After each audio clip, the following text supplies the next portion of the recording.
Hello, randomizer fans. My name is Dathis. I am joined in the booth by the other half of the Thrillers of Vanilla. In fact, the original granddaddy of Vanilla here, Hoidrak, as my fellow co-commentator here for Game 2 of Cubsrule21 versus Y2Sky. How you doing today? I thought we were going to be quiet for the first 5 minutes and think, and let the Cat think we were having a technical issue. I thought that was your plan. I would never ever do such a level of shenanigans against my fantastic restreamer Xenocat. Why would you ever think, Twitter, come on, next time. Yeah, we'll do it next time. Yeah. So yes, Cubsrule versus Y2Sky. Let's actually get into what's going on here, shall we? Maybe, possibly.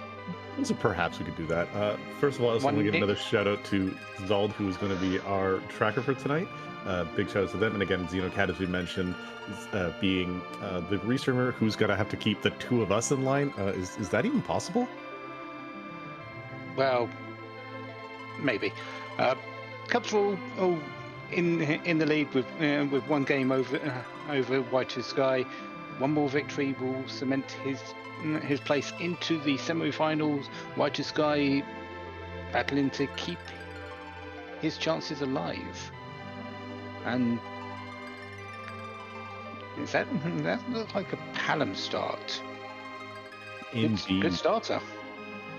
Yeah, Palom, one of the higher tier characters that people like to go for. He gets warp a little bit late because the warp glitch is enabled on here, but usually by the time you're done your hook route, plus with that one free siren in your starter kits, more than enough to get him warp by the time you're underground. And speaking of other fun shenanigans, we have some bosses here. We do not generally eschew the traditional D-Mist hunt here in the Blue Moon, but we're on one for tonight. Yeah, we've also got one of the more challenging bosses in a lot of places with him. Yeah, if you're not ready for him, that opening Mega Nuke can really just jump up and jump scare you a little bit. I've seen it at Dwarf 2 when you're not really prepared after a fight, and it's just, this is a faster spot than you're used to. Yeah, other bosses we've got the traditional football gauntlet and Golbez, as which are the static bosses of the Blue Moon and the Red Moon, but Blue Moon, and you actually see them in the same place. Rubicante, Cabrera, the Baron Guards, and Mylon Z. Overall, fairly, we've got about half and half, really, in terms of really difficult bosses, or possibly difficult bosses. Yeah, and it's really nice to see that we have some difficult, some easy. Gauntlet can depend on where it is, but the really thing that's very nice is the fact that we have a key item check that's going to be coming later once we find this overworld hook. Rat Tail and our pairing with Rosa, arguably the better white mage of the two. However, do not ever discount Porum. I have not seen Rosa dodge as many as many meteos at the end of it as Rosa has. Yeah, no, Rosa's big thing over Porum is extra hit points, getting Cure 4 earlier, but Porum does have a slightly better magic defense stat for defending against in that final fight. Right, Yang and what seems to be a traditional Edward in our seeds, in our Blue Moon seeds, in pretty much the entirety of the tournament. Yeah, and if you saw, there was actually a pair of Yangs on screen at the same time. Cubs decided he wanted to go check the vanilla D-Mist location. Was not rewarded with D-Mist, but instead was rewarded with a karate fight there. So, boss you don't mind seeing in a free location, not too bad. Also going to be checking Bedward for our it's a darkness crystal. Well then, did you want to do some D-money grinding? Well, let's find out if we've got a teller first. We've still got 3 more characters on the table. First one's going to be checked by Y2Sky here, up the top of Damsion Ruined Castle. Oh, well, yeah, we've got a teller. Never mind. We've got a potential early grind going on. Xenocat, I was joking. Please don't take what I say seriously. If we have another mage here in Watery Pass, by the way, I'm 100% foreseeing a D money grind and just the blowing up of the overworld and the underground. That's an edge, though. So not That quite what you want to see. that still actually isn't too bad. That facilitates the grind a little bit, because with Hella being level 20, a Edge being level 25, I've just getting one more character, 5 levels. You've got the basics for slingshot. Indeed. Also, if you haven't seen some of the things that are in this watery pass, this is the Rydia Edge place. We have a ninja hat. We have a ninja blade. We have we have Leviathan here as a summon. We have hourglasses. This is a place where you just enjoy all that loot. Yeah. I really think we're going to see ordeals sooner rather than later, honestly. If we've got this many mages, we've got Yang, essentially a mage. He doesn't need equipment, and you just need him to punch things. Palom, Rosa. Yeah, this is so much a get your levels and finish up the seed as quickly as possible. Yeah, absolutely at this point. Also, Cubs redipping the waterfall that Y2Sky's already checked. That is just CPU. I 100% foresee no fighting of that, especially with no food for some free items. But yeah, seeing a short ninja blade and a short sword, this is kind of like a really good solid start for Edge damage-wise.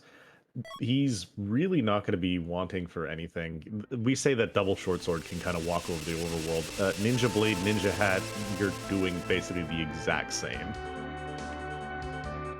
Yeah. The one good thing about it is that CPU is rusty. Oh wait, there goes a little bit. That doesn't affect Edge. Never mind. Yeah, but what about what is happening is the moon has decided they wanted to upgrade what they have, and they're upgrading to water cooling. Speaking of things that are upgraded, Y2Sky actually looking like they're going to take this fight of the evil wall here. I'm kind of intrigued.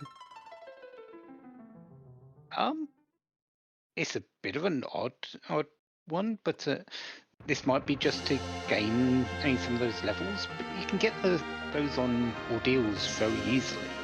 So, and check the character there, because if Rydia's there, easy slingshot. If actually a lot of characters are there at this point, getting a Cecil, yeah, you'll take a Cecil to slingshot. But Rydia, even Kane can do well with one of them. Yeah, it's an interesting idea. Like I thought maybe Y2Sky was gonna maybe go and loot more farther in the back of Hobbs. It's one of those weird places where I like to personally go and check some of the loot there because it's a better item location, like better density. And like, it's got a higher tier amount of loot there too. So I'm a big fan of it, but it looked like we weren't going to get too much. And yeah, just running right up ordeals here. We're going to see the last character in our group, and it is a Kane. So you can kind of keep any of these characters that you want to slingshot later. But yeah, I definitely see this being a group like this. Yeah, Kane coming along with a flame whip here, which is one of his highest obtainable weapons in the Zeneki flag, so you don't really need to give too much. Along with Palom, I think that fight was really just to get Palom those early tier 2 cells, just to make it, if there's anything that Edge can't take on up here, Palom should be able to finish it off. Yeah, there's really nothing that's going to stop the team that you have. And this is like, you kind of can just D-money and grind, but you've got Berserkers here now. So it's like, the option of which you want to do is still kind of torn. You could just kind of keep this Palom down and honestly, almost even this Rosa until after you've done your fights here on ordeals and then get some XP on everybody else and just save the levels that they could have. Or just slingshot Edward because Eddie strats are fun. The spoon is a thing, very much a thing if you find it early enough. uh, and you've given Edward those levels. It, it's not exactly Crystal Sword, but it's close. Yeah, I mean, you do enjoy seeing Eddie with a spoon. We haven't really seen him shine all that much. It's happened here and there, but not as much as what I was kind of honestly hoping, considering what we have for these flag sets. I was hoping for more spoon words, but spoon shows up either very late or not at all lately. I mean, it's the rando gonna rando, but it just would be nice to see the bard of the hour kind of shine in these moon sets. Yeah. The other issue is, of course, Edward's glass cannon and nature. He can sure dish out a lot of damage, but he's difficult to just keep alive for a long period.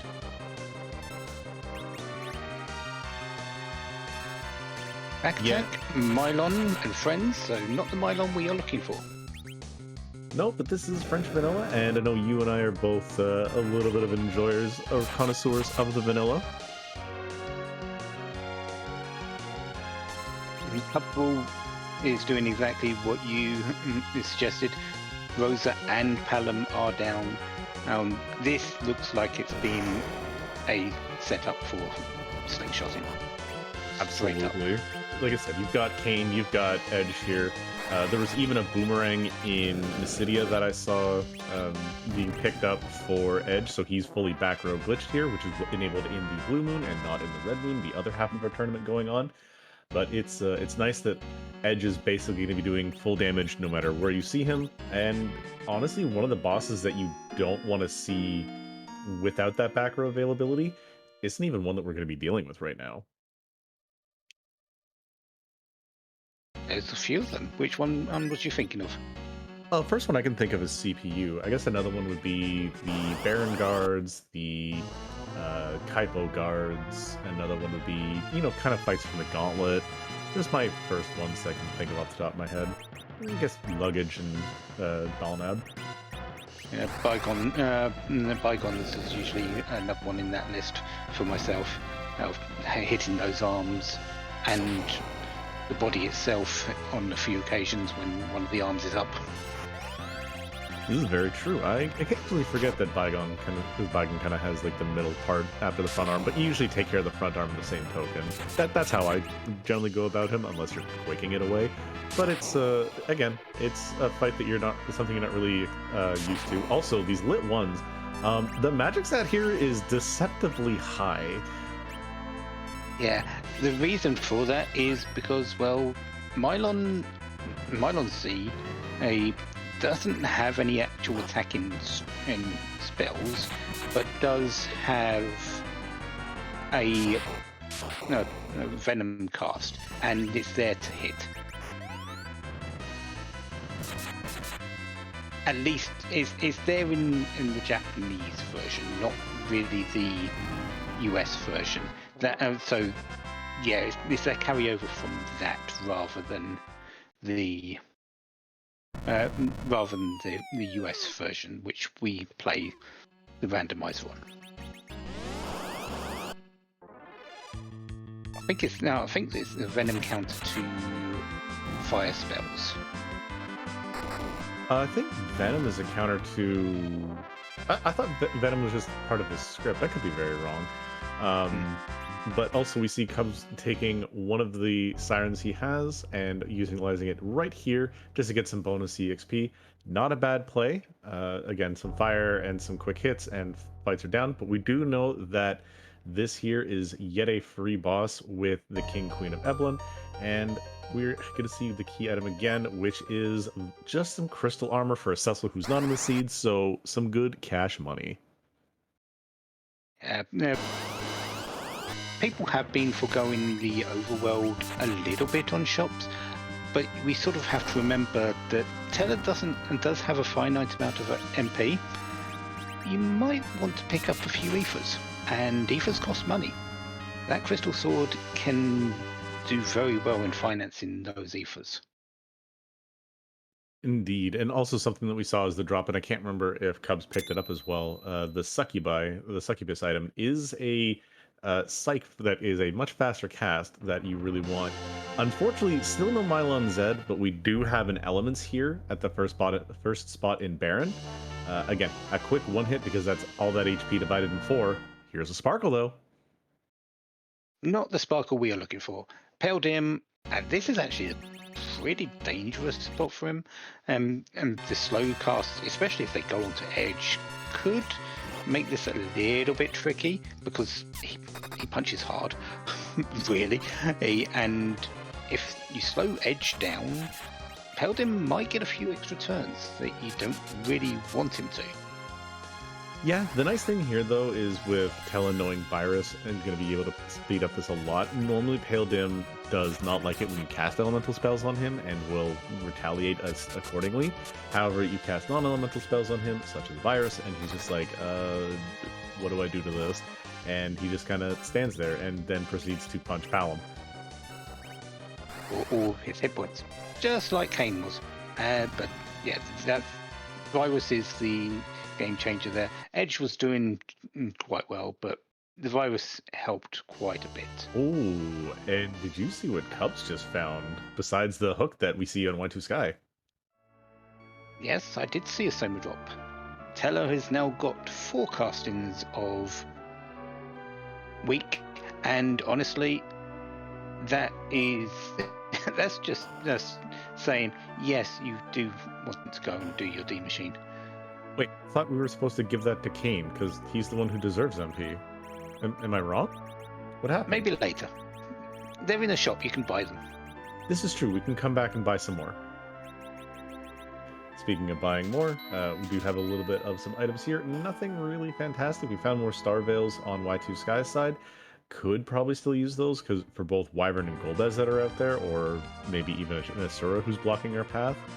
But this is definitely a spot where you're just like, yeah, let's remember that for later. As Y2Sky is checking out the last of the overworld bosses before kind of being regulated to go to the hook route, or at least check what's behind the rat tail.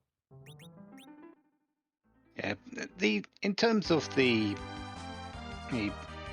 extra Star Veils bought, I feel that might be a little bit of a waste because you've got 2 starter kits at the start. They both have a lot of Star Veils in them.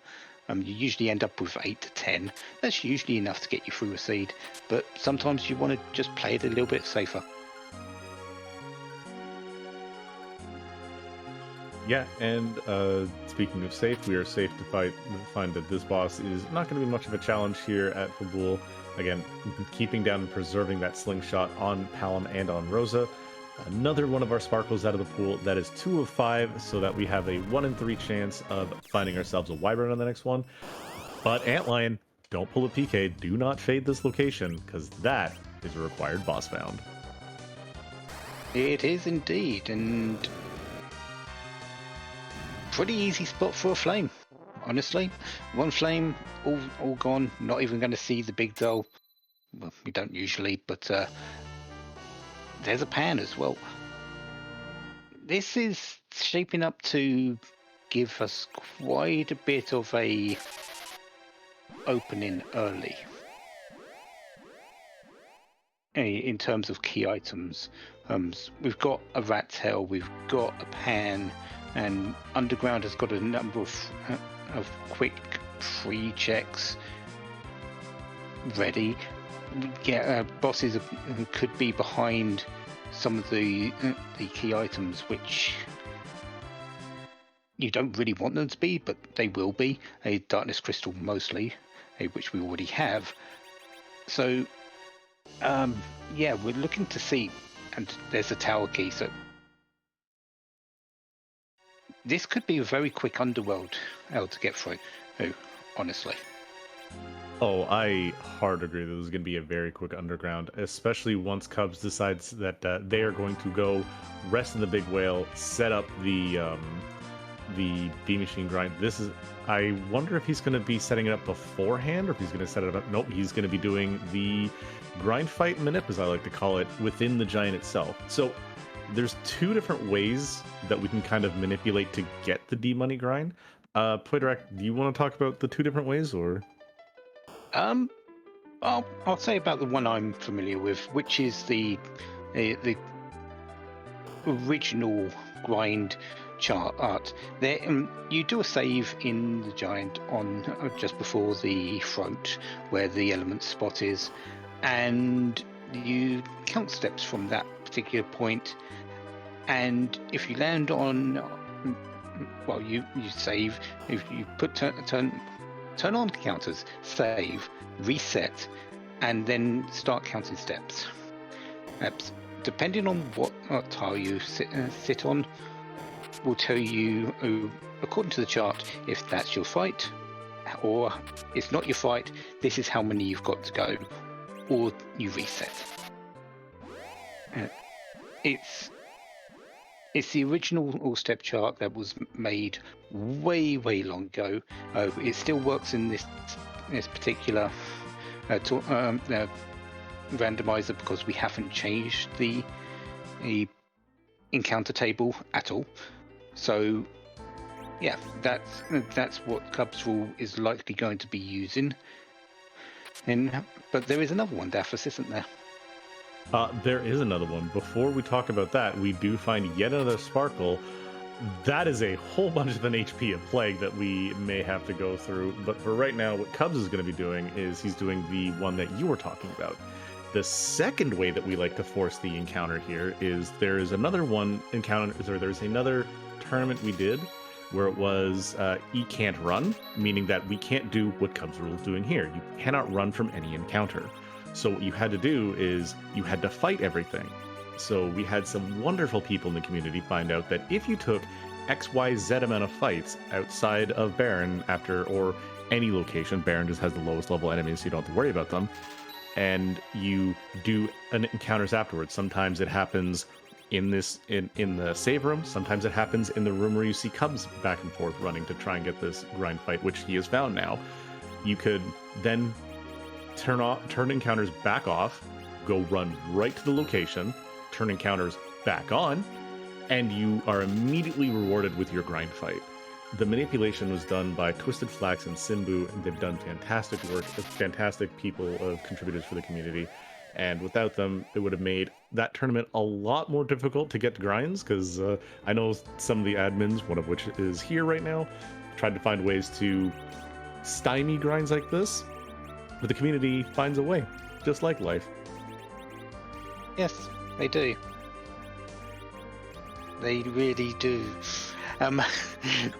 Seriously though, yeah, the community has a very big way of getting together and working together to find holes that we don't expect, and we like them for it because we get to patch them later. What Cubsrule did in their step out, when they found the first one, this step that the tile that they got their first encounter on was actually a duo tile. It could have been the second fight in where they were, or the fourth fight in the next room up in the throat where the element spot was, and it was that one. So this is guaranteed the D machine in fight, as we can see. Absolutely. And we do have the very standard way of going about this. Tella being in the middle slot, you need to have him here or else he has a very high chance of missing. What he does is he casts weak, and then we just kind of go from here. This is going to be your basic loop. It is going to be Tella's casting weak. One person is going to hit the searcher so that we trigger the fight, and which the counter to any attack is this alert, where they will constantly summon up D machines. We weaken them, we kill them. We use a life potion, which triggers the life glitch, which you can explain that in the second point rack. And then we just continue going up, because all the D bunnies do is flame, which is a percentage-based HP attack. Now, Poidrak, the life glitch. Quick little touch upon it. What's it do? Yes, things die. You throw a life glitch. You throw a life potion at it. It dies again without actually coming back. We're not entirely certain how or why it doesn't appear just to die again, but that's actually what happens. And life spell actually he does has 5 times vitality in terms of healing if they are in a swoon status, and since enemies have 0 vitality, they come back with 0, so they don't show up and just die again, and you get extra experience. And with that, you're basically getting 2 bites of a dragon instead of it biting you twice.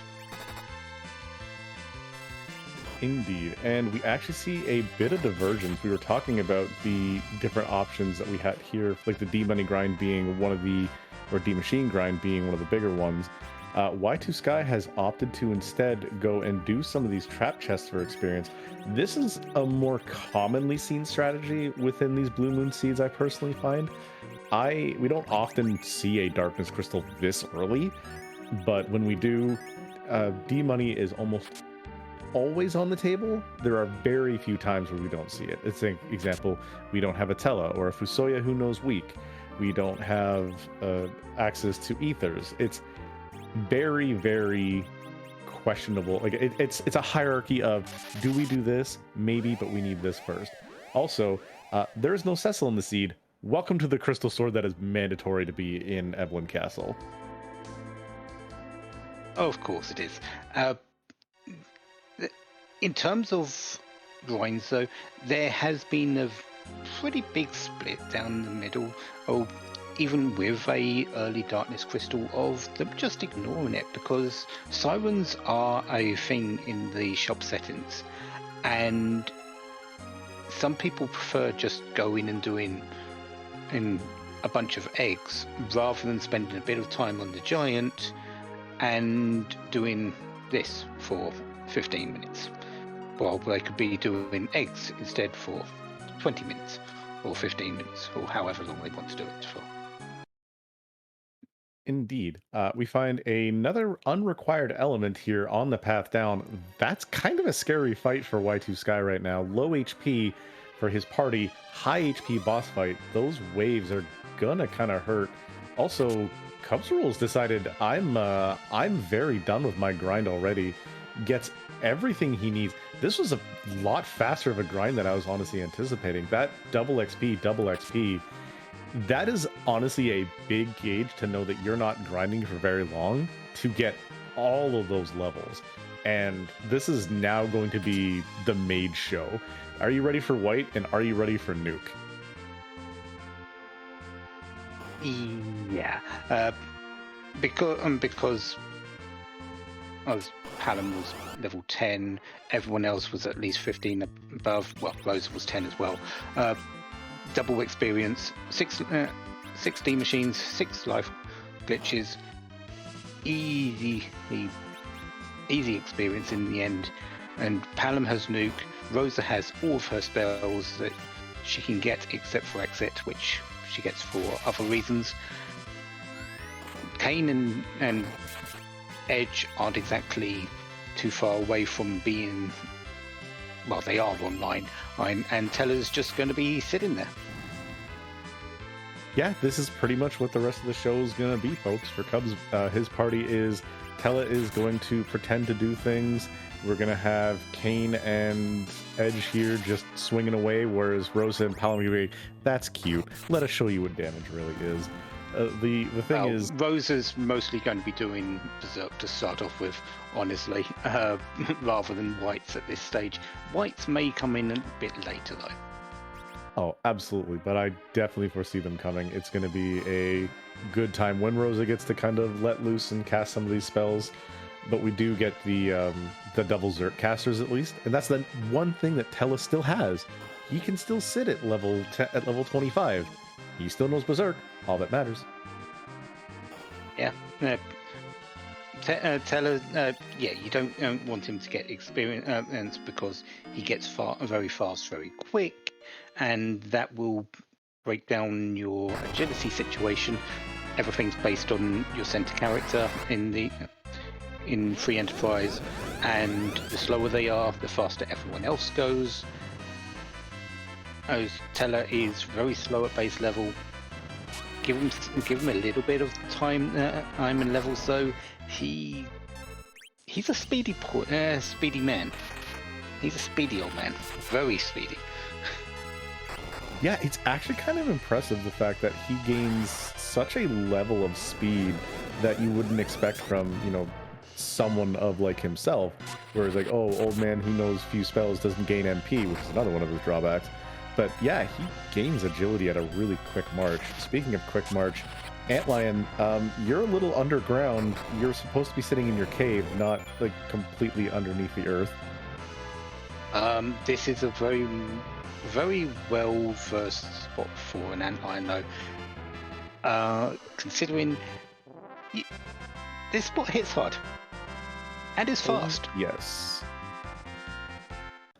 Yeah, this is a very quick spot. This is a spot that has a lot of HP. You're looking at about 6k to get through.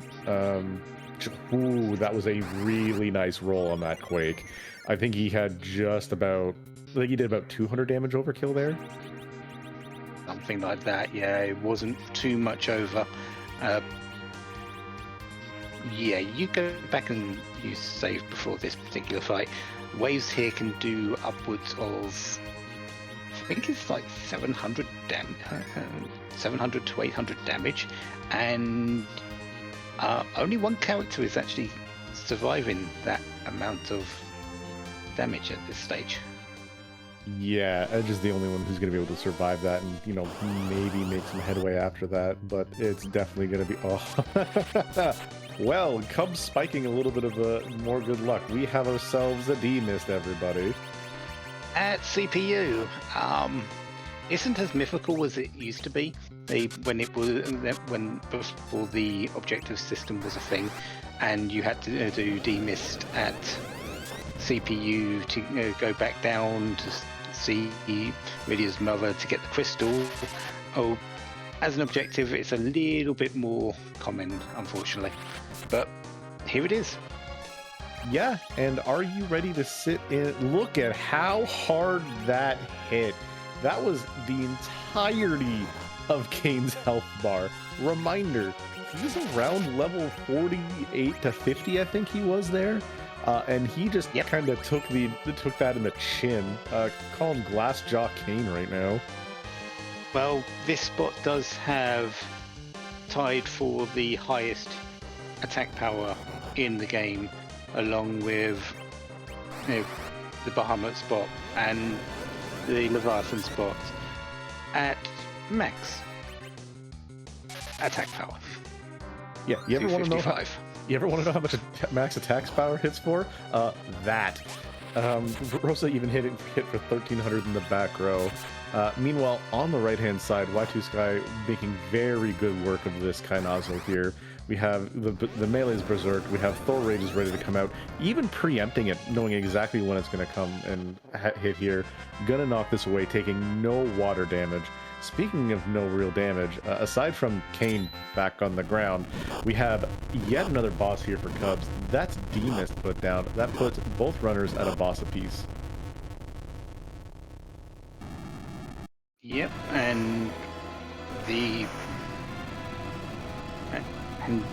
Cubs has really focused more on getting levels.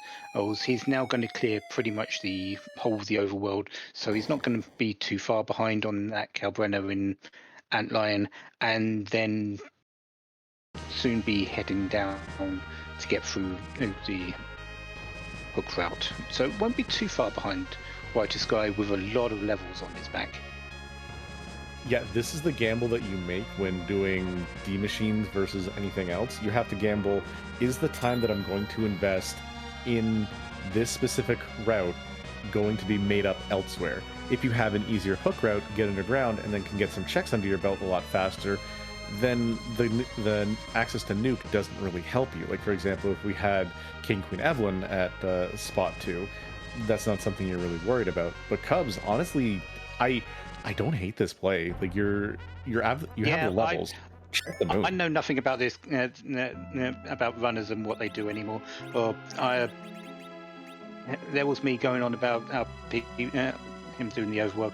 Here he is on the moon, just casually on the moon, and just heard me said, I'm not doing what he said. I'll go and do my own thing.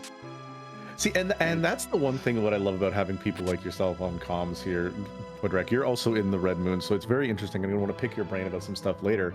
But we, first of all, Blue Moon, but sorry, yeah, you're also one of the Blue Moon runners like myself. My mistake. And it's seeing the different thought process that we have as different runners. I agree with you. I would have 100% been like, let's knock out this underground and get things going. But this is why you see different runners here and why they're doing other things by comparison to what we have. This is also a spot that you're very happy to find this Leviathan.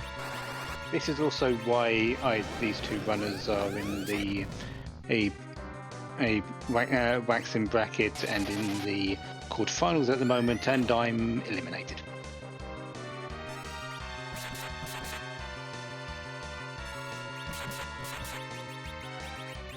Yeah, but you know what?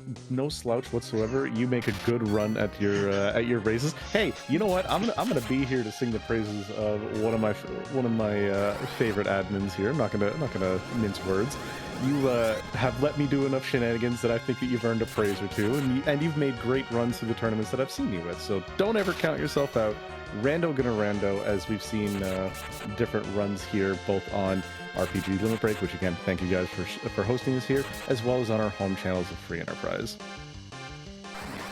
We are getting a very big divergence between the two runners, though, and we're all for it. We want to see divergence, and we want to see people doing their own thing. We want to see them doing their own strategies.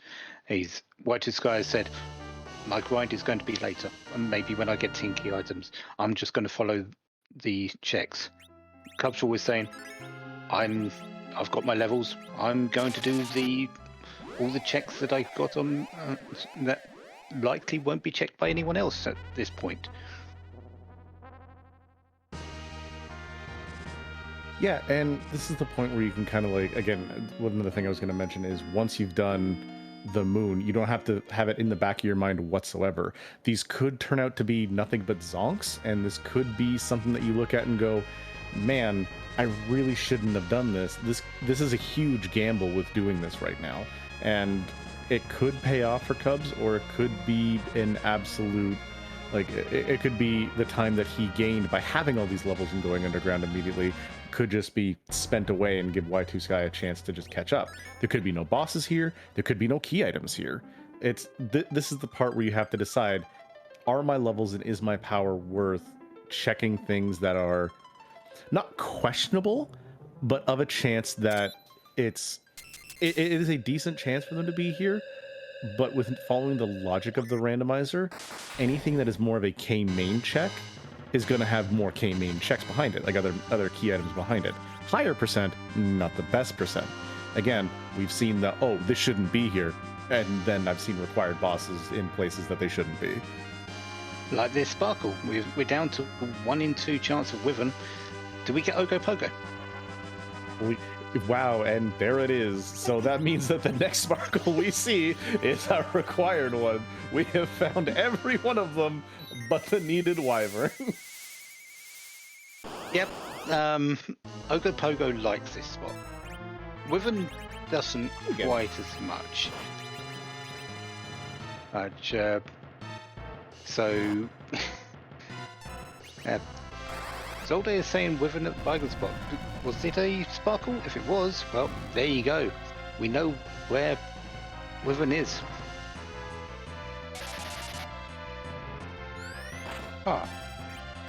Baron Key seems very tasty right now. Oh, speaking of objective. Well, looks like that tower key is paying off immediately. I'm very much here for 1, the vanilla tower key. 2, the fact that we are given a comedy club in a place that has no HP, by the way. Like, 1 hit from anybody is going to put this down, even with the levels that Y2Sky has.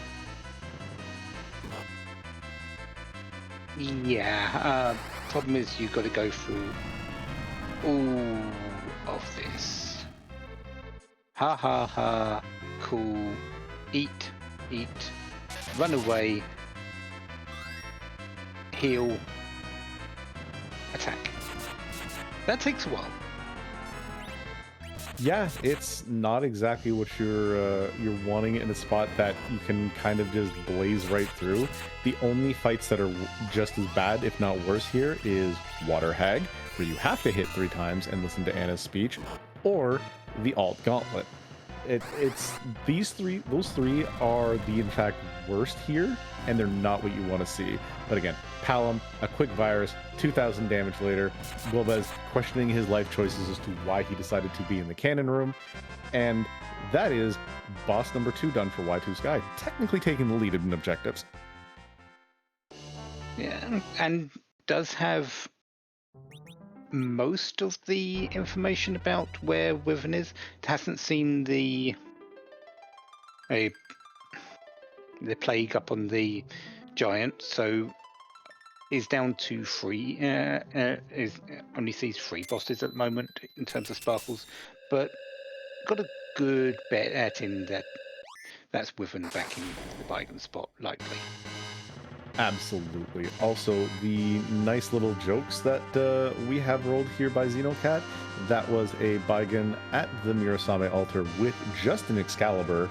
So Cubsrule deciding I'm going to reset it to this, and I 100% agree with that. You kind of want to save whatever sort of bonuses you had, just kind of like, hey, I don't want to deal with that, just keep my steam so I don't have to heal later on in case the rest of the fights are one, quite literally a gauntlet that you have to go through, or you have to take the gauntlet of everything else that's here on the moon. I am surprised a little bit that Cubs is actually going through all the fights to check the item afterwards.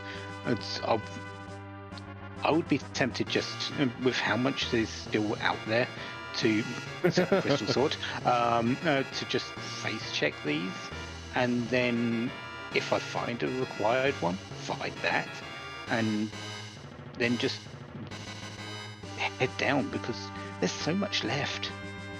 Really, there's just so much. Yeah, basically when you have, as we know here, literally 2 of our bosses of any required, actually 3 now. We know where 3 of our 7 required bosses are. One of them being underground, 2 of them being on the overworld, essentially. One of them being on the overworld and one being on the giant. Like that's a really great split, and it's everywhere. It's not like you're only limited to this, or if you only go here. This is kind of where I almost agree with you. You just kind of face check the moon, then you go, what do I really want to fight? Or you leave saves in the different save spot locations and then come back and clear everything afterwards and see if it's worth it. Again, this officer and soldier fight, this could have a key item that gates the rest of the seed. It's very hard to decide. It's the same thing as we were mentioning earlier. Do you money grind, or do you just go right underground? Neither choice is incorrect. It's just what you think is the best at the time. Yeah, and even getting live glitches on this, which you've got levels. Do you really need more? It could literally just be the reaction or muscle memory, because like, oh, I killed this, I gotta make sure I get the extra experience off of it. It could be just that nice little bonus, or to give himself that complete power overwhelming for when he goes to his aromas, so we can maybe even see like Quint Zerker, if we're not going to see it, but man can dream. And that's just an option. But again, like I said, it could just literally be muscle memory. That's adamant. That's half a forge. I expected to walk this out. And he does. Finding the key item. Xenocat is right. There is a possibility that Kane and Edge still need levels, but if they're Zerkin with it feels personally unnecessary, but I can see why. You might just want that hit point factor. But with how good people have gotten at the Zemus fight in recent, just by going through this randomizer, it feels unnecessary. But that's just me.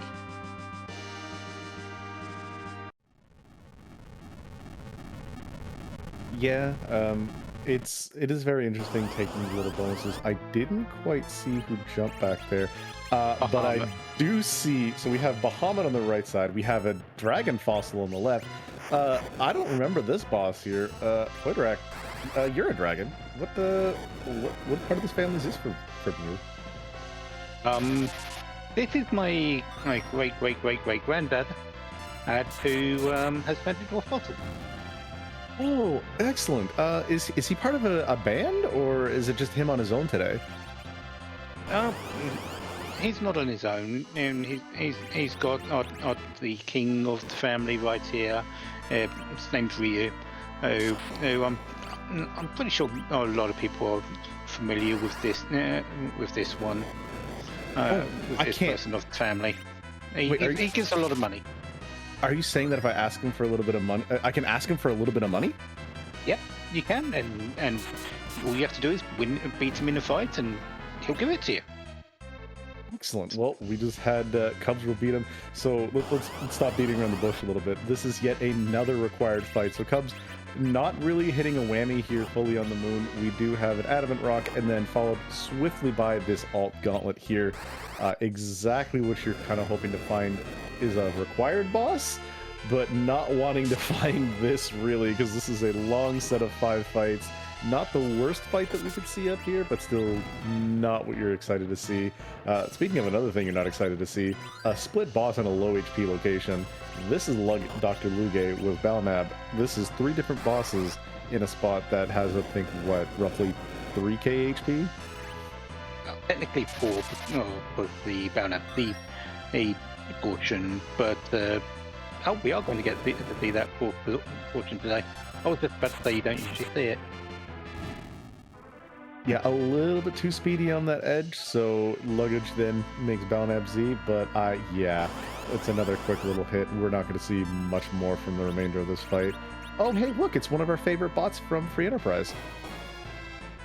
Yeah, Tricker has come to say, I want to just be in a blue moon seed today. I've rolled so many red seeds. Why not bother the blue moon side a bit? Absolutely, I agree with that. But yeah, so we 3 out of 10, 3 out of 12,000. Really, you can just do that last 3. Look, we can only do so much HP, and it's everything minus 9 or less. And I love the fact that there's back-to-back Tricker fights, by the way. Well, the Tricker fight is actually the 7th and 8th rarest, well, the 1st and 2nd rarest fight on this particular floor, which is why they're 4 and 5 on this particular War Gauntlet. The last 2 fights are usually the most rare and the 2nd rarest fights. So Xenocat, I heard That's that there were 3. key items in this seed, not crystals. We want the crystal, not crystal swords. Money? I mean, what does Cubs need money for now? He's fought the boss that requires money, and he's got all the money from grinding on the D machines. You don't need any more money. I wish you could throw those. Hello, Val. Val here. This isn't bad because you've got someone who can cast Blink, but it's not exactly nice. Nukes won't get through. You do have enough of strength on your hitters to get through the damage reduction, but if they go down to these random hits, it slows the fight down. You really want Kane jumping as Cubs is doing now to get Palom casting those nukes and being able to do some damage himself. But that does open up for Val to just hit, because when she's out of tornado form, she just hits consistently instead of every other attack. Yeah, this is a really, really rough spot for that Val, and I'm gonna be kind of here if she's gating key items that has a couple of other bosses behind it. I want her to be hard required. That is a nasty spot there. But Y2Sky getting the good news that the next time you find some blue robes, which are up on the moon, that is going to be the alt gauntlet, because that blue robe here is just the water hag, which you can kind of take that now to get a free key item out of it. But also finding the Baron key and the twin harp from both Dwarf Castle and from the free item here in the Feymarch. That's a lot of bosses we just had open up. Yeah, and the other boss down here is the Dark Imps. Yeah, the Dark Imps, which, if you've got a way to stop them, they are going to hit hard in this particular spot. There's 3 of them, so it's going to be painful. But if you've got a way to stop them, or just to kill them outright, like with coffins, this fight is actually pretty simple to get through. Yeah, they're in a spot that is tied for, again, the highest attack power in the game, but when you stop them, they only get their 1 rounds back in. Hourglass 2s, they're going to be stopped for a long, long while, and it is now time to get everybody off the floor, and we're going to see some weeks, we're going to see some life glitches, and we're going to see a whole infusion of experience into Y2Sky to get him caught up towards Cubs levels.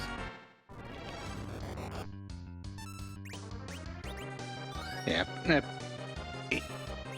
we definitely coming out there. I might only just arrange for a single life glitch of each. You could, in an ideal world, arrange manipulate it that you get life glitches, but that is fairly difficult to pull off consistently. So yeah, just the 1 should be fine. This is still something like 35,000 experience after everything is said and done.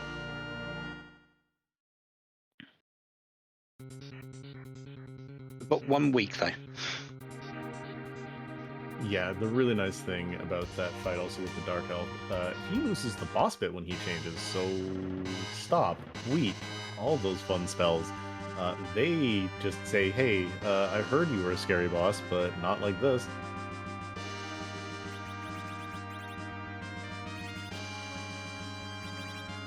So, additional 3 to 4 levels on Y2Sky's side, and well, Edge can use that. Pairs very nicely with the Mossinian we found earlier. Don't know if it's going to be swapped out for the Ninja Sword though.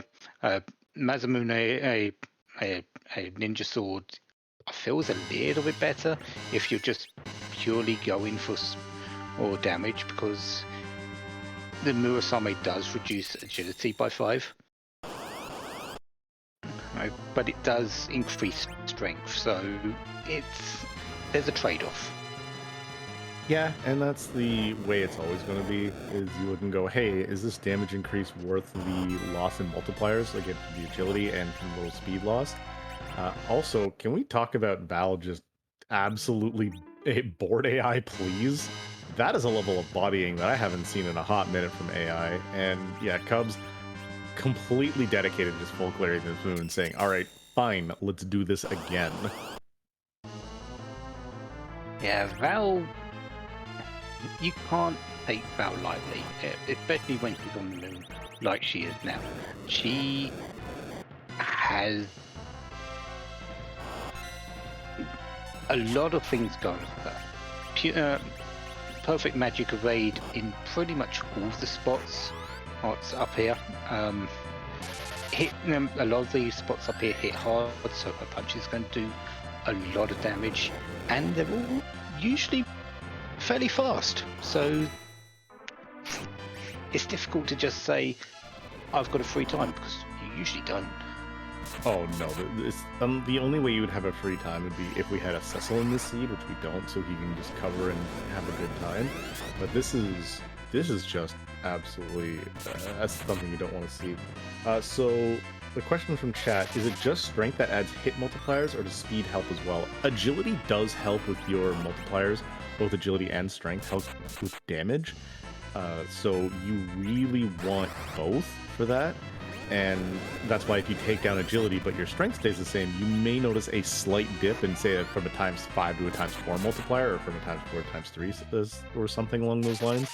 So you're kind of back and forth at that point. But it's how much extra attack versus the agility you lose. Yeah, and agility you get a multiplier every 16 points, while strength is every 8. So yeah, the trade-off is usually you're going to get a little bit more damage edge out, but you might be slightly slower in terms of your relative agility, so the damage doesn't come out quite as fast. So yeah, there's a lot of options, and it all really depends on your setup and the other characters in your party, like who is in your center slot. Is that going to affect Edge's overall speed in the fight? Indeed. And speaking of speed, we have Cubs again. He finally got through that Valvalis fight. Took a little bit, but a couple of nukes after a good set of RNG puts him to a point that is a little nice in his aspect. He has the the only things he got from there is full forge, and the best thing, the pass. With that in mind, you are honestly feeling so very confident right now, in the sense that you just don't have to worry about the fact that you're never going back to that moon. Before it was like I may have to come back and walk through. No, that pass might save the time between the walk, but aside from that, it's still a very it's a nice find and something you do not have to worry about. Yeah. One thing that did happen while Y2Sky was in the Famage, after that wonderful water hag fight, he found the sand ruby, so we can now go heal Piggy. Wait, I thought there was a character in the bed. Why are we healing a piggy? We're good Samaritans and we heal piggies. But a piggy's not a character. I want a character. Well, you can't have one. You've got to heal the piggy. But I want a character. I don't want this pink tail. I want a character.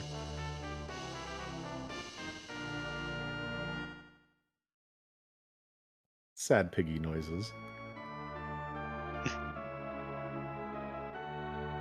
Y2Sky handed in that ban and getting a charm rod as a second. I missed the first one. Pink tail. Looks pink tail. I think the only thing that you'd want from that is possibly an Avenger, but I don't think you'd go and hand that in at this stage. Nah, definitely not. Maybe you go for a Stardust Rod or a white shirt for Rosa, just to make her stronger against these nukes from Z. That's really about it. But yeah, Cub's gonna be finding a wall up here and not wanting to deal with that. But I definitely foresee him resetting out and then just starting to head to this underground. Whereas Y2Sky is going to find yet the sparkle that we are looking for in this Wyvern. I'm really excited to see what else here is in this Baron. We've seen a double and triple required Baron thrown before. I want to see it again. I love seeing this happen. Yeah, Baron has been really lucrative in this tournament, and because it's got 3 potential locations, it doesn't rival the moon, but it feels like it has. In terms of boss checks and what we've found there, Moon has come up empty so many times, while Baron Castle has just been bang, bang, bang.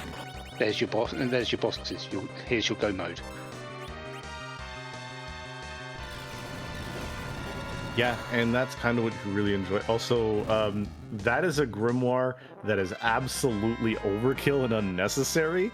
How would you like a Bahamut?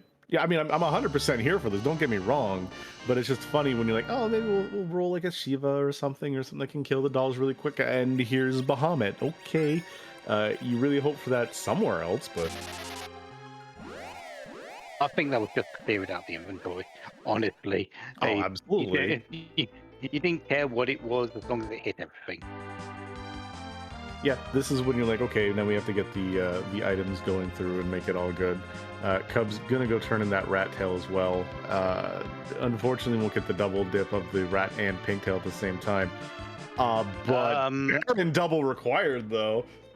Yep, this is exactly what we're saying. It doesn't. Doesn't rival the moon in terms of your tech, but it feels like it does. This is where, when Cubs gets this Baron key and looks at it, the only way that this is going to be funnier to me is if, again, the Baron basement does have another boss, because this will be the second time that he's been involved. The first time he rolled it that I remember, where he has a seed where Baron is not just required, not just hard required, but super required. And we still don't know what the key item behind it is. Could be that Earth Crystal. Could be that Luca key. Could be that package leading to another boss. Also, a little bit of a correction. It looked like the rat tail had the tower key, so unfortunately it was not a vanilla tower key. I'm a little bit saddened by this fact, but I'm still here for the fact that Cubs is probably going to just go do his hook underground, then do the full clear of Babel, because he's right here, and then probably take care of the rest of the overworld or underground, because, well, he kind of can. Yeah, nothing's stopping him in terms of checks at this point. With levels, it's really just key items that's holding him back.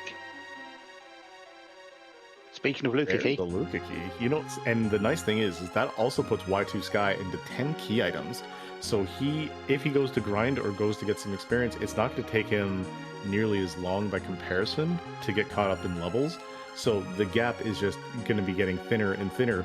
Like there is still a gap. Don't 100% get me wrong, because Cubs is going to just blow through this underground, but it is a lot smaller with Y2Sky getting, honestly, with the fact that there were no key items besides Forge on the moon, is really Y2Sky's blessing here. Yeah. And that's a hard required Baron. Yeah, Y2Sky getting and payout for staying and doing the checks. That's this will be the 5th boss. This isn't exactly an easy spot because it's Rubicante here. The magic power is very high, as we see 9999 from Glare. The punches aren't too bad, but it's fast enough that they're going to be coming out a lot more than you want. Throwing things, jump, quake, all going to be very useful in this. Anything that doesn't initiate a counter from Rubicante, so you bypass the Fire 2s, which are going to do 500 to 600 damage. Yeah, it's not what you want here whatsoever, especially with this low of HP. Also, I want to do a big shout out to our tracker, Zald. He, in fact, said, hey, you're going to be great. Let's have Ruby in Baron Basement. Called this. 100% big shout outs to him for, one, keeping us honest with these key items, and two, calling out shenanigans. I haven't called any witch things, so I'm 100% okay with this. Also, Xenocat for this chef's kiss of a seed. And no, don't say it. Don't say it. Going underground. Ugh. But that is yet another key item for Y2Sky. That is another boss checked off. That is 5 out of 7.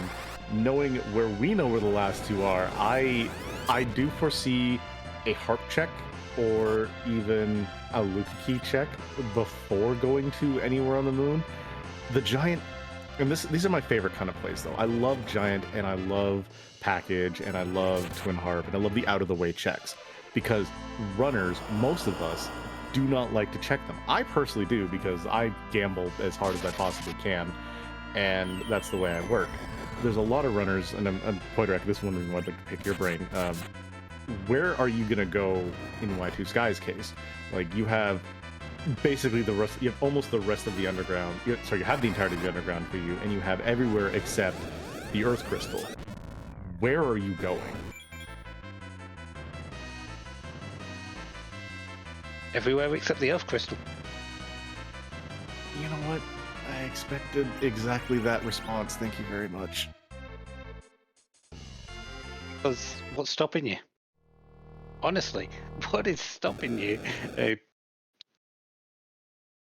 I can't think of anything. And it's really just where are my bosses? I've faced 3. I haven't done a whole lot of checks. I need to get through the rest of them as quickly as possible. So let's go. And Cubs is going to see that sparkle at the top. He's going to park the Falcon straight down, go and check that, confirm that Wyvern is at the bygone spot, go and fight Golbez, and is going to feel a little bit happier about current choices with 4 on the table instead of the 3. Because over 50% now. Absolutely, and it's again, it's the places that the places that we can go, Poidrak. Y2Sky having it all open to him and getting the joys of all of these levels, the nice little bonus of the double XP, these eggs worth 68,000 experience versus the 34,000 beforehand. Again, Cubsrule doing his grind early doesn't really hurt. Let him clear out a really hard set of hard locations faster and send him back to the earth. Then there's Y2Sky, decided he's doing his grind a little later. Didn't really have too much of an issue. Struggled occasionally with some things, but cleared out bosses honestly fairly clinically.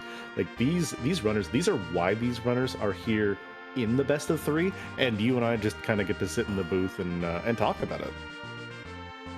Yeah, and as Zeneca points out, this is how long is it going to take a Cubsrule to get to Fame March, because this is going to be a check of the boss up here, going through Golbez, and then likely going to go to Dwarf, because that's usually the route that people take. There's 2 bosses there, 2 fairly easy bosses to deal with at this point, to go and then maybe to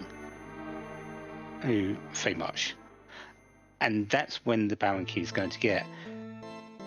The danger for that on Y2Sky's side is that once he has got that Baron Key, he's got go mode.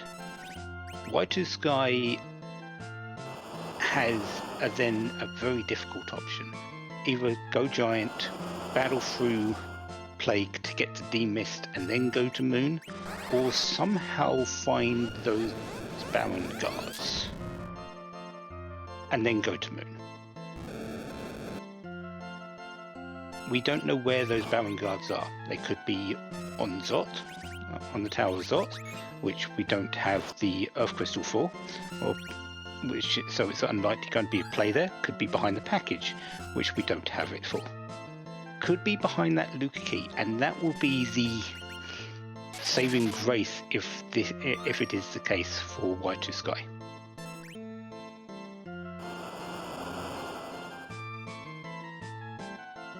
Yeah, and it could be again in Zot 1, and again, at least Luca Key is a good spot for it to be, just to give the cheeky checks, and I'm all about here. It's the nice thing is this is about a minute to go check, and you lose, like I said, you lose the 1 minute to gain that peace of mind that is like Luca Key in the back of your mind going, hey, check me, please. And you're just like, no, I'll leave you alone. You're not important. And then it just becomes important. And you're like, oh, I don't want to deal with you.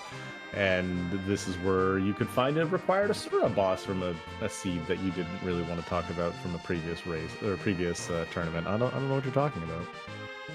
Or a required Baron Guards. We'll see once you get there. Already done the warp glitch to get the key items, so the boss is just sitting here waiting. It's just said the item's gone. Where's my enemies? And then we just show up behind them because we're jerks like that.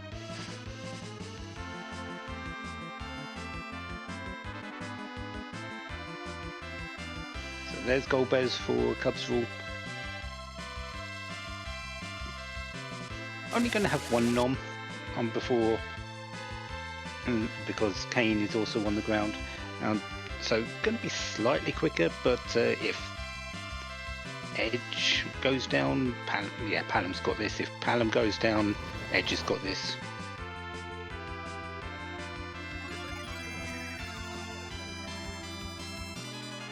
Yeah, I mean, there's really nobody here on Cubs' side that can't just kind of take the Golbez, smack him, and say, no, bad. We do this outside. But yeah, as we see Y2Sky, no required boss. It just says, all right, fine, maybe I'll go to the moon and find out what's going on there. The only really big saving grace is if he does the giant as well, and then just kind of base checks bosses. Again, you're missing 2 key items that gate 2 different bosses right now. You're missing the Earth Crystal to gate 1 boss we can't see, and we're missing the package to gate the other boss that we can't see.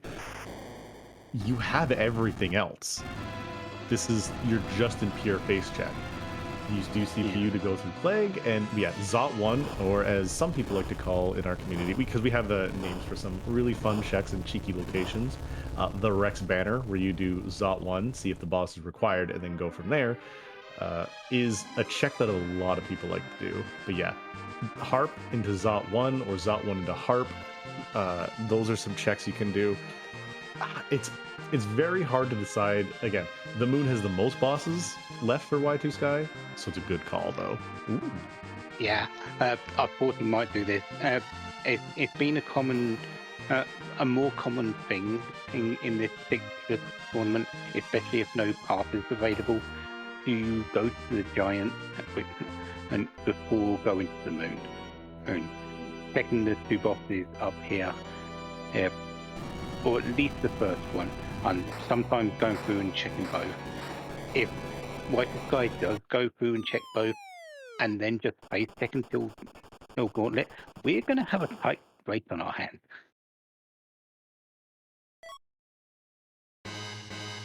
Yeah, and that's when I think at this point, if Y2Sky fully clears Giant and finds that D-Mist and says, ugh, I'm not going to like this, but I'll get through it eventually, and then just goes and face checks the moon, said, nope, I don't want you, nope, I don't want you, and then finds that alt Gauntlet, that's the question. Do you take that right away, or do you just go, fine, I'll check the other fights first and then come back? Or do you just say, this is my last boss, I'm right here at Z, do I go now? Like, it's a hard call. Neither one is wrong, but it's a hard call.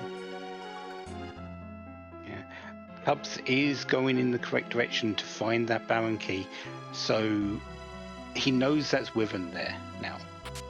This might be just check the bosses, not going to be what he wants, so exits out immediately and heads to Baron. Might just skip out on that dwarf check. I think with all the key items still on the table and the fact that he'd be missing 4 bosses at that point, the percentages and the way that this is gone, you have to full clear now. Like, I think he's committed to a full clear, essentially, because of the fact of what he's done in the moon. And honestly, if I was Cubs, I'd kind of feel a little behind right now. Like, they're both about even on levels. Yes, Y2Sky's up on key item and boss checks, but Cubs is going to get that caught up and, kind of go there right away. But if I'm in Cubs' shoes, I'm like, I have to completely clear this out. I have to do the entirety of the underground, because this could be the last gating key items. Yeah, and fighting the Dark Imps, the fights down here aren't exactly slow with coffins. The water hag isn't slow. You just need to hit 3 times and go through the text boxes. You don't really mind who survives because you don't need any extra levels. Not at all. But you're also not going to really find anything at this bit. But of course, Cubs doesn't know that. No, this is where you are at the point where you are just panicking. It's like, I need 3 bosses. I have 1 key item that has 3 bosses, and aside from that, I need to find more. Where are my key items? And that's exactly what I'd be in his shoes. It's a kind of panic mode, because you're just like, I need this and I need these items, but the fact of what we know is that he's sitting in go mode. it's a scary thought, because how many times have you ever thought with your key items that you have, like, oh, I could be in go mode, but I'm not sure, because percentage wise it doesn't make sense. But then again, percentages mean absolutely nothing in this game. Yeah, but who expects 3 bosses required in Dwarf? Sorry, in Baron Castle. Not many people. But we play those numbers a lot more now. Yeah, we've seen so many of these fights. By the way, that is white on Rosa for Y2Sky, getting that little bit extra experience just to make sure. And yeah, this is again another dichotomy of, is grinding early, grinding to the max the better choice, or is it not? There is no wrong call within this randomizer, and this is my favorite part about the fact of that. It's nothing is a bad call, nothing is a wrong choice. Everything is the proper choice with the information that we have at the time, and it's my favorite part.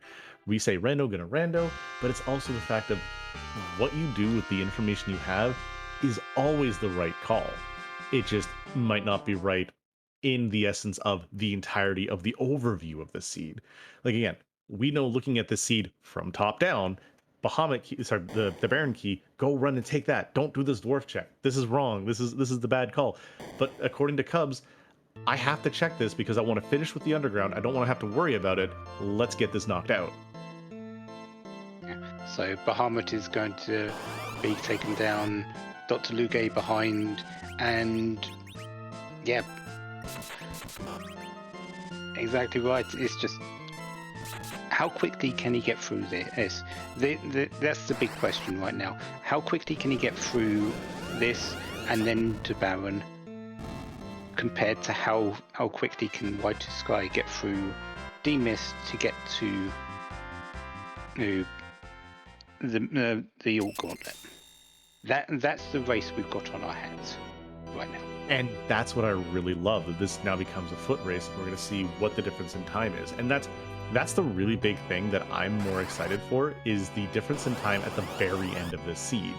It's how much time does, like, if say Y2Sky comes in ahead, how far behind would Cubsrule be? Would he be behind upwards of that 15 minutes of a grind?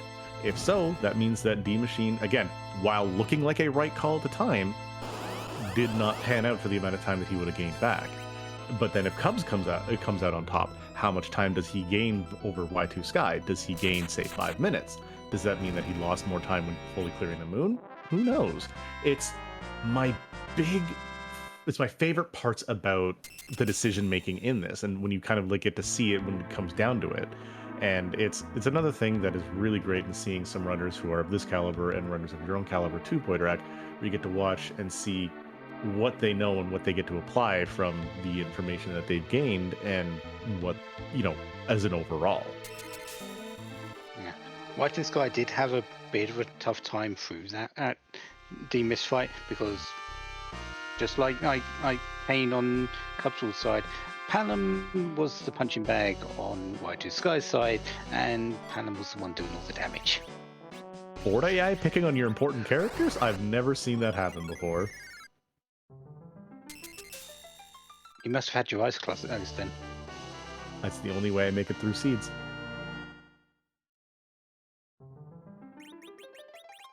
Well, I guess people do play by instinct sometimes.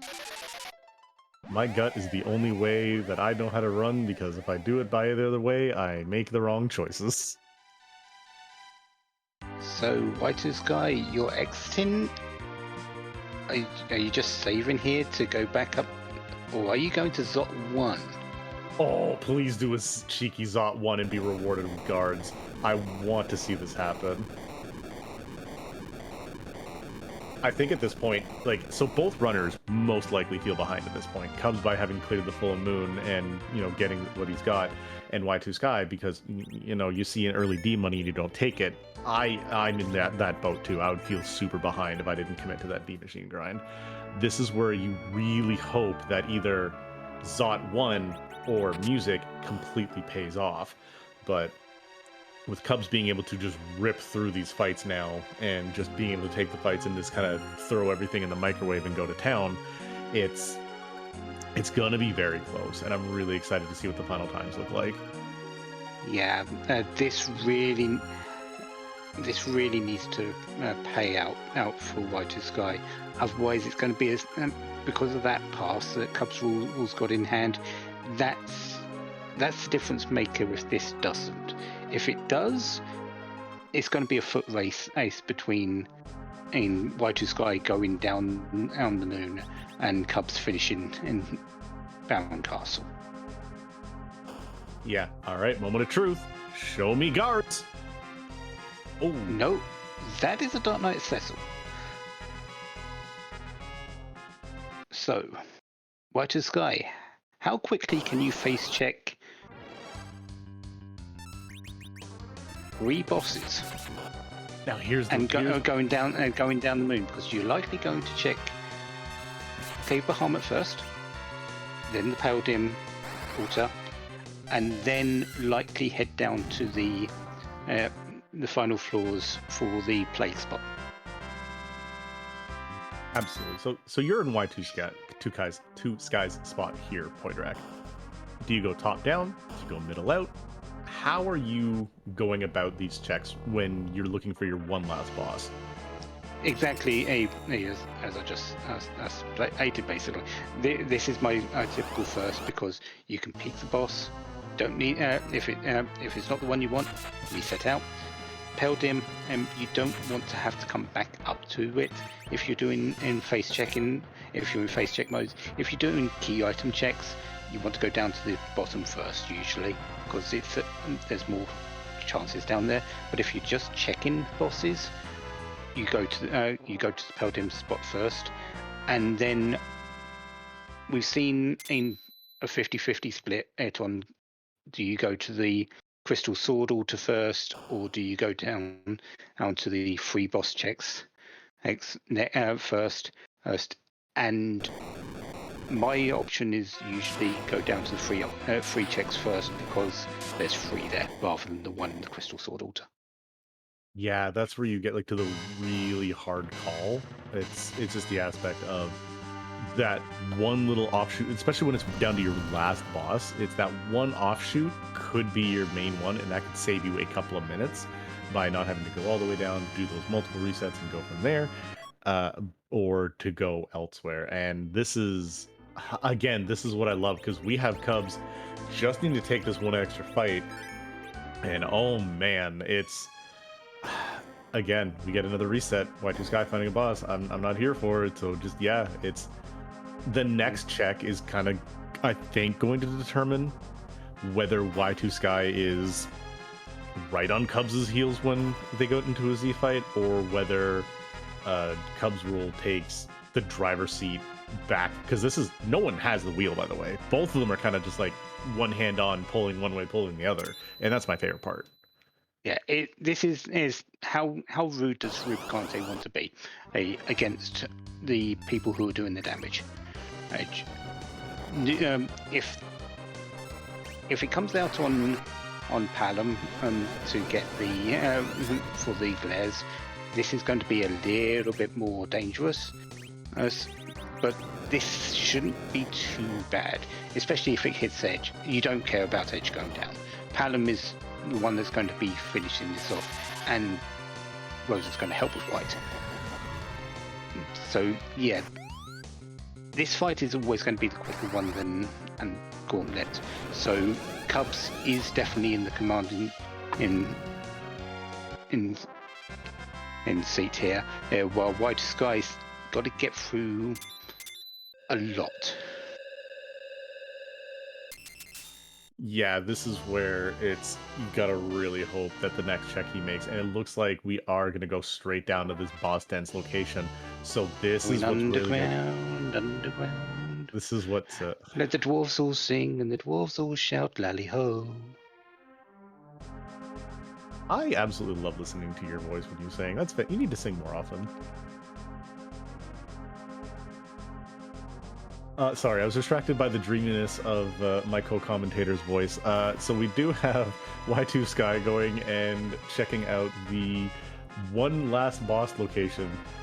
This is exactly what you like to see. This like, okay, well, we're here now. Let's just take down this poor Tella here so that he doesn't get any experience. But whew, that's This is like we're gonna get some levels on Tella, but it's not gonna be really that big of a deal.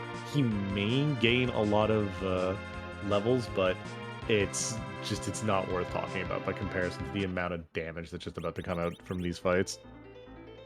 Yeah. And most importantly, though, Cubsrule has that pass in hand, heading over to this little tiny bar in the back of Troya, showing the pass with a strange person on it. Going for a drink? Might order a drink on the way, who knows? Finding this random teleporter in the back of it and going, why is this taking me up to the moon again?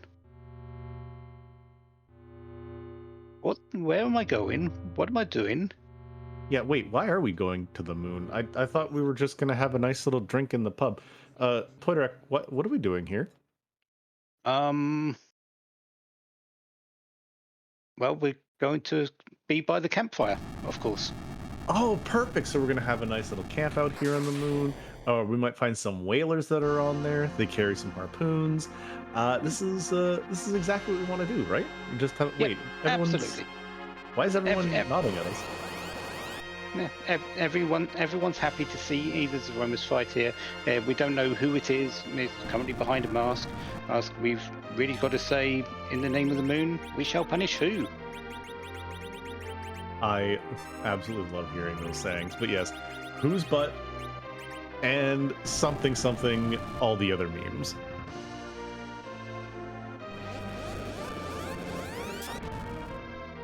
Yes, Crystal goes out. Well, we have Y2Sky on the second last fight, I believe, or the last fight. I can't remember which trigger this is. He's the trigger. It'll trick you and tell you otherwise. We're gonna look. This is Midgar Zolmus. Oh, Zolmus, sorry, from Final Fantasy VII or any of the Final Fantasies where you have a Midgar Zolom. I hated this thing when I was first going through 7. It's just so annoying. But speaking of annoying, that was actually the last trigger. Yeah, the worst thing about it was trying to get the beta. Yep. Enemy skill from it. That was the worst thing. Always got rid of my person with the enemy skill material on it. Always. Every time too. The only way I really had an easier time with it was like fire and the elemental armor materia. That's how you kind of take care of that.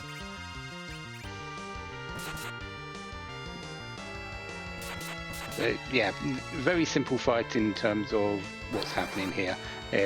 Kane's berserking, Edge is berserking, Palom is casting Luke on a Starvel, which he's placed up on himself.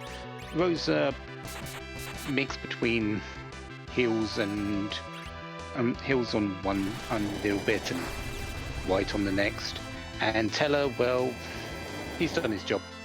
He got the levels for everyone. He can take a nap. He may be an old man in a young man's skin, but he definitely is just the from Chad Lord Goober. That's the beta cast right there.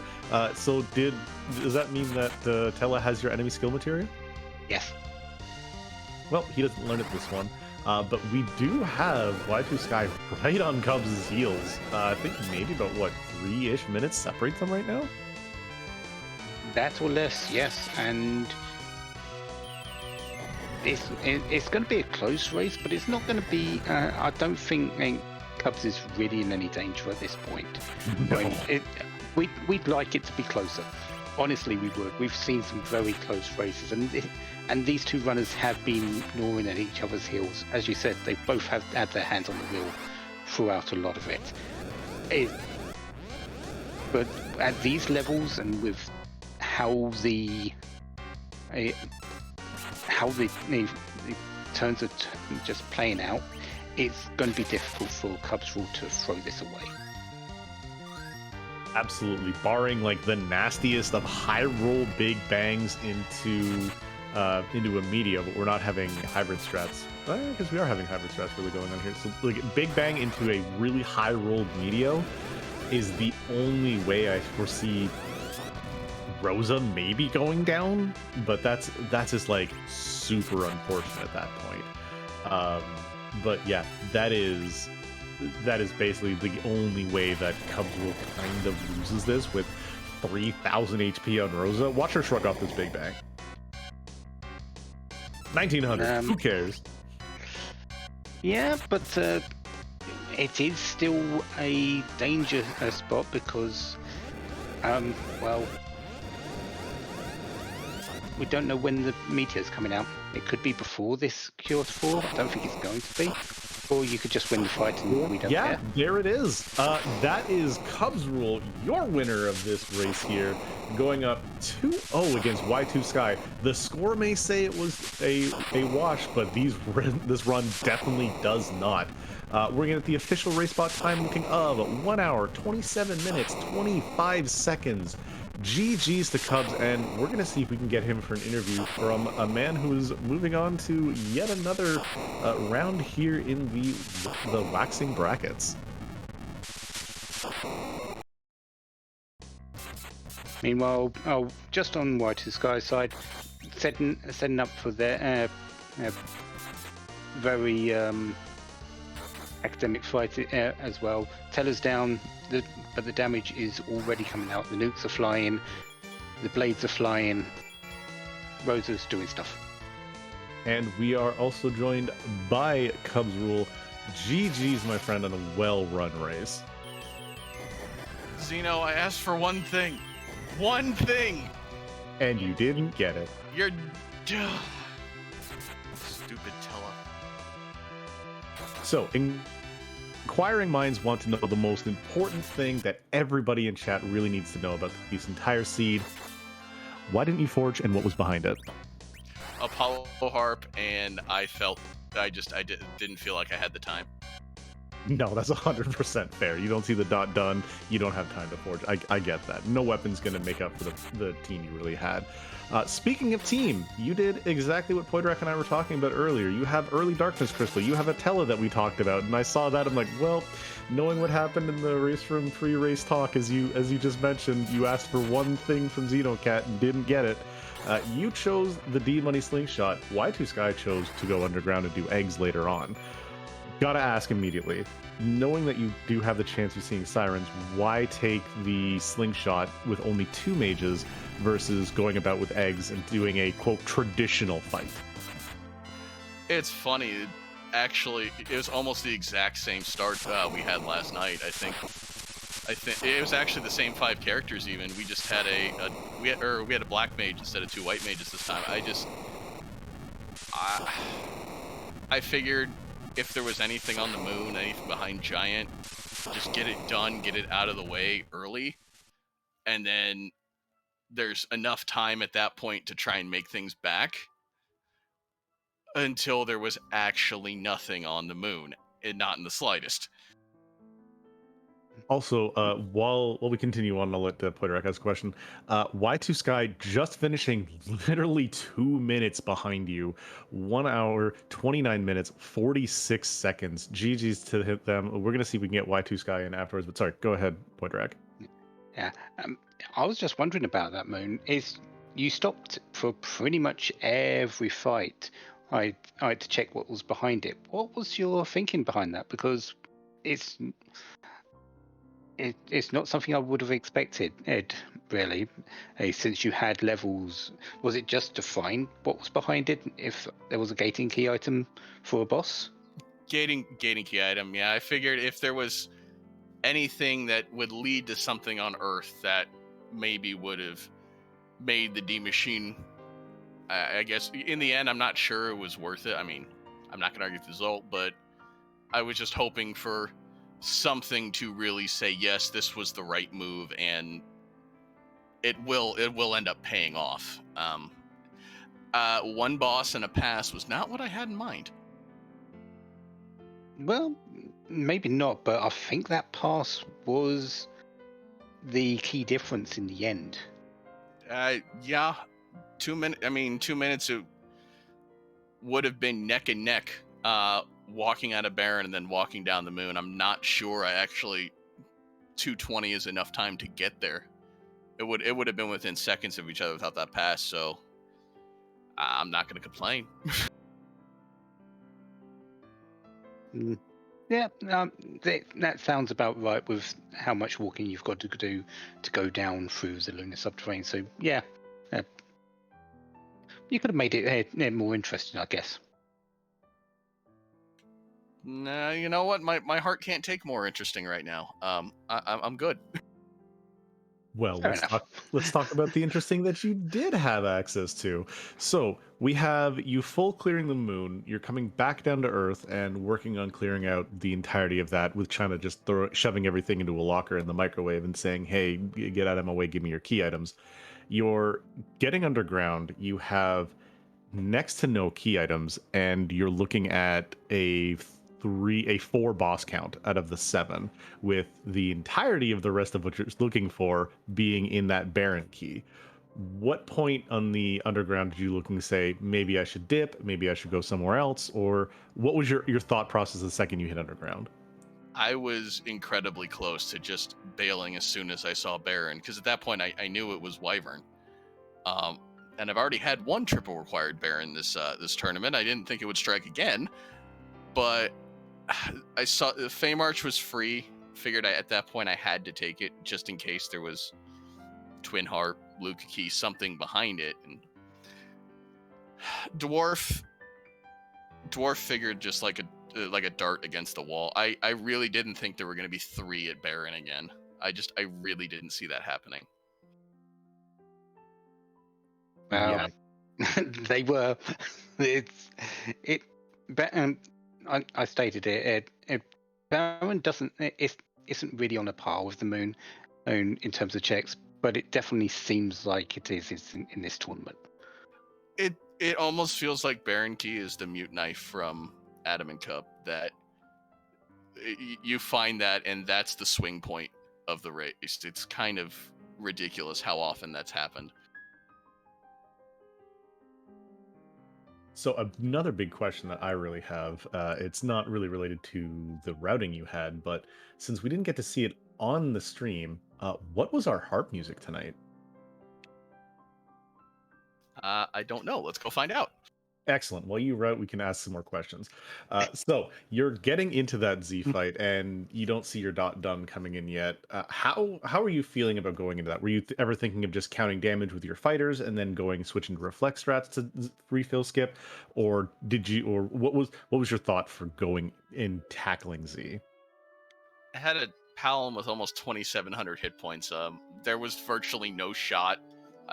It was almost as indestructible as you could get. So after nerfing the first Big Bang, it's just let him go. I kind of forgot that I only had one Bacchus, so would have been nice to be able to Zerk Kane as well, but it worked out. It is the Legend of Zelda, the overworld theme. Ooh, good one, especially considering your background in the Zelda speedrunning community. Good song. I like this song. So through to the semi-finals. Expected? Unexpected? To be honest, not in the slightest. I think every step of the way I expected, just me personally, I expected to stumble and find a way to last location, exactly what I needed to not do. I almost feel like I'm here in spite of myself in a sense, but maybe that's just my own brain talking. I couldn't have asked for more out of this tournament so far, and just very much looking forward to see how it continues. All you need to do is win 4 more races and you've won. So good luck. So let's say Maybe? no pressure at all there, right? Absolutely not. None whatsoever. No, I don't give that that vibe off at all. No, don't worry. No, very much looking forward to watching this one back later. Can't thank you. I'm probably. I don't think I'm going to be focusing on the race at all. I'll just be falling out of my chair with the commentary I'm expecting out of you two. What do you mean? You know exactly what I mean. I don't actually. You talking about? I don't joke. I thought we played this one pretty straight. I'm expecting a meme every 5 seconds. I'll be sorely disappointed if not. Sir, do you know who you're speaking to here? Yes. Yeah, Yes, you're right. I do. Aerith, thank you as well. I haven't met you before, but it's very thank you very much for tracking tonight. Xeno, we've already had words. There may be more, but thank you for the seed, I think. No, I'm just I in some respect I can't actually. I'm shocked that I'm at this point, so it's just I haven't even processed it yet. You know what? Take your time, celebrate the win, process it however you so choose, and yeah, have yourself a fantastic night. And we are very thankful that you decided you made it this far, and you put on a hell of a show. Thank you very much. Have a good night, all. That was Cubsrule, your first place finisher, winner overall, and advancer to the semifinals. 1 hour, 27 minutes, 25 seconds. We are going to see if we can get Y2Sky in for an interview following. In the meantime, do feel free to hit some follows if you want on Xenocat, our restreamer. Amazing runner, amazing composer, amazing person. And same with Zolde, our tracker, does a whole load of stuff themselves. Daphus, my co-commentator, well, I'm he's just here, Daphus. man. And as for me, well, Absolutely give this wonderful if you dragon want a to or follow. not, I don't really care. I absolutely care, and I believe that you deserve follows because you are a fantastic person, and everyone deserves all the love and fantasticness we have. Speaking of the loves and fantasticness, fantastically finished runner Y2Sky. GG's, that was a race and a half right there. If I can steal a quote from Martin Brockloak, that was a thing. That indeed was a thing. So let's go up to the biggest point of contention between you and Cubs that we saw here. You went in your regular checks versus him doing D Machine. Was there ever a thought in your mind to just go and slingshot some mages and blow up the seed? Not with the edge and the ninja sword and the watery pass. That's a little too well set up. Kane's too versatile with the weaponry that's available in T Wildish. If that edge is a Borum or Iridia, yeah, then we're going up and we're cooking some dragons, but not with an edge, not with the gear available in the sea. That's definitely not the game I prefer to play. Definitely fair enough. It worked out for you.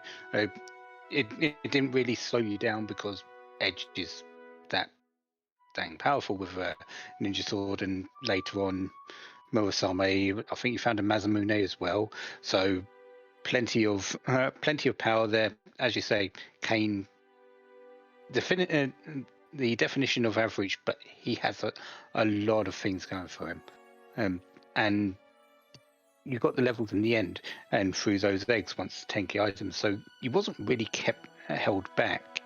Like, did you feel anything held you back though? Is there anything that you felt might have gone a little bit awry?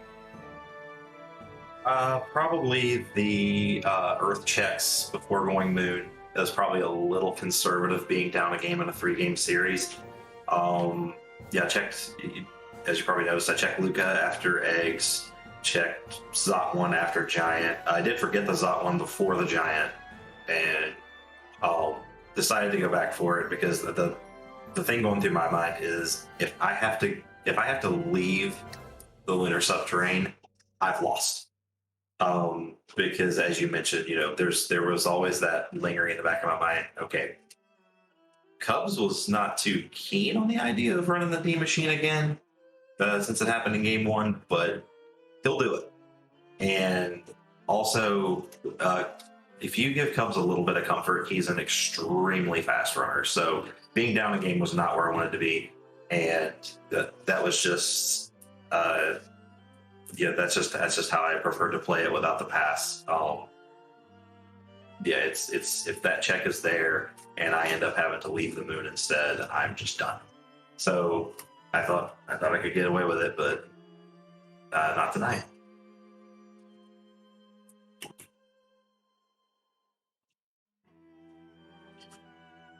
You may have thought that you may not have gotten away with it, but you did honestly a wonderful job versus the power overwhelming that Cubs brought in from from going through the giant and then through the entirety of the LST. Again, I'm pretty sure you guys talked about it in the room afterwards, but the only thing that came up there was full forge and a pass that was behind that Valvalis, which was at the ribbon room, which was right beside where you found that lovely gauntlet you face checked into. Yeah, I was kind of hoping that pass was on the blue planet. It might have, I would have felt a lot more leeway to rush the moon instead of do my usual play of sweep the underground and set my levels up and all that. So, but hey, this is what it is. I said coming into the series I was going to play my game. My matchup against Cubs looked really good if you look at the async results. So I was trying not to fall into the trap of kind of getting out of my comfort zone and routing and and usually when I go up against Cubs, it's like, okay, Cubs is going to beat my game if he beats my game, and sometimes he does, sometimes he doesn't. Yeah. Well, you're not out of the tournament completely yet. Heading down into the waning bracket, a few weeks before your next race, a time of reflection. Just get some practice in play and prepare yourself for the next one. Probably taking a little bit of a break, especially if I have multiple weeks. Then yeah, we'll probably take a week to kind of reset the brain and then kind of jump back in. If I've got that kind of lag time, that will probably do me better than grinding multiple weeks before the next match for sure. Because this was a tough week. Yeah, multiple races in a single week is never anything that's easy, but again, you pulled through it. Again, 0-2 doesn't tell the story. You ran magnificently. Again, 2-minute time difference with everything that was done and the way that seed played out. You have nothing to be ashamed of. Honestly, keep your head high. That was really well done. But yeah, taking time off, let your brain reset, and just get ready for your next matches ahead of time. No stranger to that myself. Understand 100% completely. Who knows? Your opponent might be the person that was just talking. What? It's a possibility. You're in the same bracket now. This is true. Actually, I think because of the way this shakes out, I think he's actually one step ahead of me. So I may have to fight my way to get to Y2Sky. You have to. Daphus will need to get to you, Y2Sky, but there is a possibility that you face each other later. So if that's the case, I'm rubbing my hands in glee. Pointer, please. That's a scary thought to go against, especially after watching tonight. No, Y2Sky, please be gentle. Daphus, you've already got you're one up on me. Hook 2 ring a bell? No, it doesn't. We don't need to talk about that. Yeah, Daphus is one up on me, Pointer. I don't know what he's worried about. Well, technically I am as well, but and you're still trying to get that back. Yeah. Yeah, apparently haven't learned my lesson either with that, Pointer. if you watch game 1. Yeah, but we'll let you go. Thank you for doing your thing today. Great to watch you run again, and good luck for your upcoming matches. All right, thanks. Thanks, Pointer. Thanks, Daphus, for putting on a great show. Thanks, Cat, for the restream. Everything went super smooth. And thanks, Zaldi, for pushing the buttons. Nowhere else I'd rather be on a Friday night.